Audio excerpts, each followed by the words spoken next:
How many club applications do you get a year?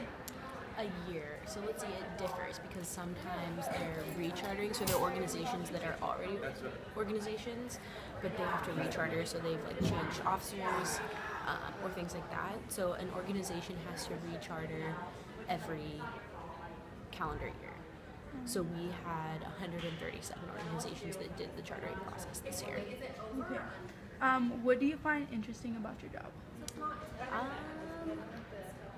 I find most interesting like working with all the different organizations. I think we have clubs that vary immensely in their interests, what they're doing, what their purpose is, and I think that my favorite part, what I find most interesting, is working with those different groups and seeing the different things and the different impacts they're making on campus. How much money is budgeted for clubs? So for clubs, this is really interesting. It's a question we get a lot. Each club is responsible for making their own money, whether it's through fundraisers or donations or things like that.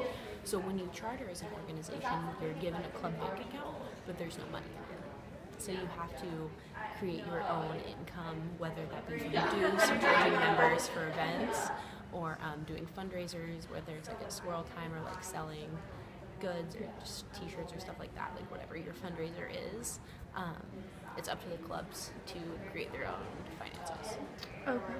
So then from there you would say like, oh, okay, this out of the money you raise, you can use that. Is that where you guys come in on the money part? So where we come in on the money part is that we make, well not make, but we kind of keep a sheet of their finances. So we access their accounts and show them how much money is in it, but we don't tamper with or say how much they can use at all. Okay. How important do you think it is to get involved on campus? I think it's immensely important.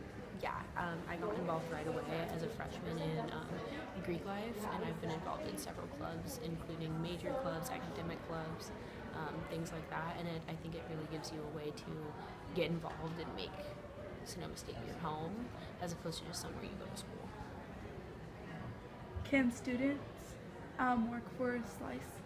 Yeah, I'm a student. Yeah, so I work for the Slice office. There are 4 of us that are student assistants, and we must go to school full time as a student. So we have to take the minimum number of units to apply to be a student assistant on campus. And what's the process of getting a grant?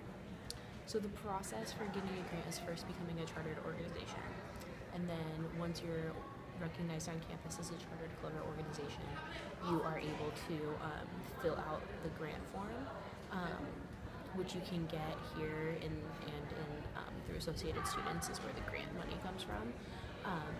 And then there's a Lobo Preferred program, which is basically just a meeting that shows you how to fill out the form and talks about finances and budgeting and fundraising and stuff like that.